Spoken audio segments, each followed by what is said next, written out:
இப்போ வந்து மாடல் 5 பார்ப்போம். இப்போ மாடல் 5ல எது மாதிரி கேட்பாங்கன்னு பார்த்தீங்கன்னா overall profit or loss percentage அப்படின்னு கேட்பாங்க. ஓவராலாக எவ்வளோ லாஸ் கிடச்சிருக்கு எவ்வளோ ப்ராஃபிட் கிடச்சிருக்கு அப்படின்னு தான் கேட்பாங்க. ஓகே, இப்போ டேரெக்டாக எக்ஸாம்பிளில் போய் பார்ப்போம். எக்ஸாம்பிள் 1 பார்ப்போம். A shopkeeper bought 2 ceiling fan for 800 rupees each. He sold one fan at a profit of 12% and the other at the loss of 12%. What would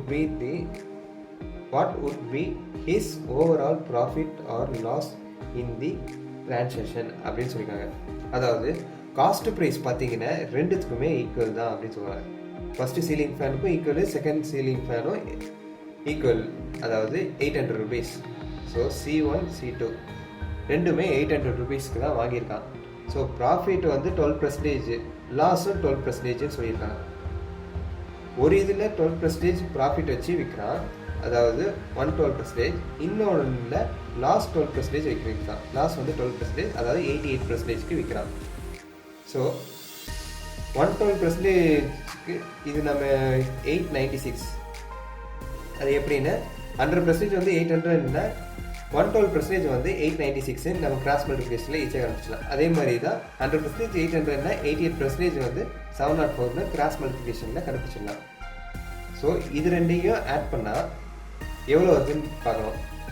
first வாங்க போது சியோட வேல்யூ, மொதல் ஃபேனும் செகண்ட் ஃபேனும் எவ்வளோக்கு வாங்கியிருக்கான்னு பார்க்கணும். ஸோ 800 1600க்கு வாங்கியிருக்கான். டோட்டல் காஸ்ட் வந்து 1600 ஆயிருக்கு அவனுக்கு. So விற்க போது வந்து பார்த்தீங்கன்னா மொதல் ஃபேனை வந்து 896க்கும் ரெண்டாவது ஃபேனை வந்து 704க்கும் விற்றுருக்கான். ஆட் பண்ண போது சேம் 1600 rupees தான் அவனுக்கு கிடைக்குது. So no profit no loss. இது வந்து நீங்கள் இது மாதிரி சால்வ் பண்ணி போடணுங்கிற அவசியம் கிடையாது. எந்த இடத்துலையும் காஸ்ட் ப்ரைஸ் ரெண்டும் ஈக்குவலாக இருந்து ப்ராஃபிட் பெர்சன்டேஜும் லாஸ் பெர்சன்டேஜும் ஈக்குவலாக இருந்துச்சுன்னா இது அப்ளை ஆகும். No profit no percentage loss அப்படிங்கிறது. ஓகே, இதுலேயே செகண்ட் எக்ஸாம்பிள் பார்ப்போம். A person sold 2 articles for 1200 rupees each. He made a profit of 20% on one and a loss of 20% on the other. What will be the overall profit or loss in the percentage அப்படின்னு கேட்டிருக்காங்க. So இதில் என்ன பார்க்குறாங்கன்னு பார்த்தீங்கன்னா ஒருத்தன் வந்து 2 ஆர்டிக்கிளை வந்து விற்கிறான்.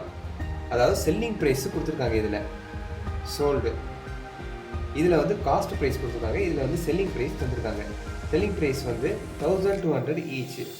ரெண்டுத்தோட selling price S1 S2 selling price வந்து 1200 ரெண்டுமே சொல்லியிருக்காங்க.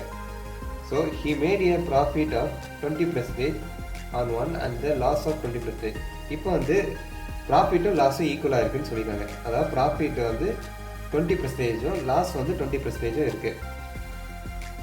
அதாவது இது வந்து 120% இருக்குது, இது வந்து 80% இருக்குது அப்படின்னு சொல்லியிருக்காங்க.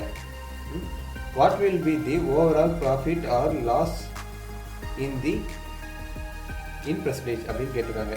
ஸோ C1 1000 C2 வந்து 1500. இது எப்படி போட்டோம்னா கிராஸ் மல்டிப்ளிகேஷன், அதாவது 120% வந்து 1200 rupees அப்படின்னு சொல்லியிருக்காங்கன்னா 100% வந்து எவ்வளோ இருக்கும் அப்படின்னு போட்டிங்கன்னா 1000 கிடைக்கும். அதே மாதிரி 80% வந்து 1200ன்னு போட்டிருந்தீங்கன்னா C2ஓட வேல்யூ எவ்வளோங்கிறத கிராஸ் மல்டிப்ளிகேஷனில் கண்டுபிடிச்சிடலாம்.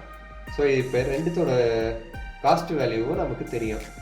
ஸோ இப்போ வந்து செல்லிங் ப்ரைஸ் கண்டுபிடிக்கும். S = S1 + S2, அதாவது 1200 + 1200 2400 கிடைக்குது.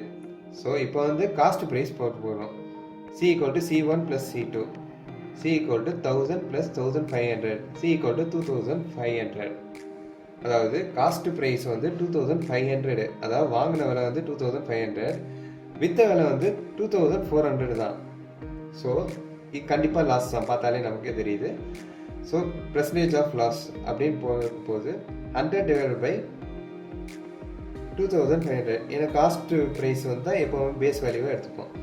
ஸோ 100/2500. இந்த 100 எப்படி வந்துச்சுன்னா ரெண்டுத்தையும் மைனஸ் பண்ணுறாங்க. 2400 மைனஸ் 2500 ரெண்டுத்தையும் மைனஸ் பண்ணப்போ 100ங்கிற வேல்யூ வருது.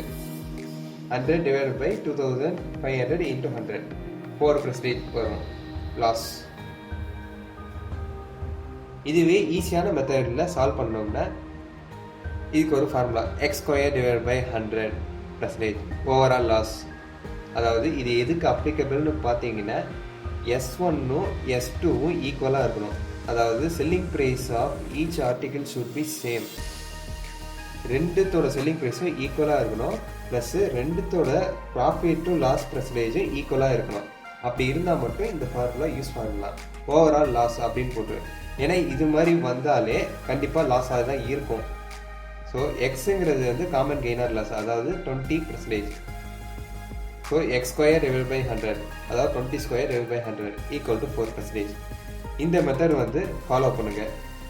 ஜஸ்ட்டு இது ரெண்டு மட்டும் ஈக்குவலாக இருக்கான்னு பார்த்துக்கோங்க. செல்லிங் ப்ரைஸும் ப்ராஃபிட் லாஸும் ஈக்குவலாக இருக்கான்னு மட்டும் பார்த்துக்கிட்டு டைரெக்டாக இந்த மெத்தடில் அப்ளை பண்ணி சொல்லிடுங்க. அவ்வளோதான் கைஸ். அடுத்த மெத்தட் பார்ப்போம்.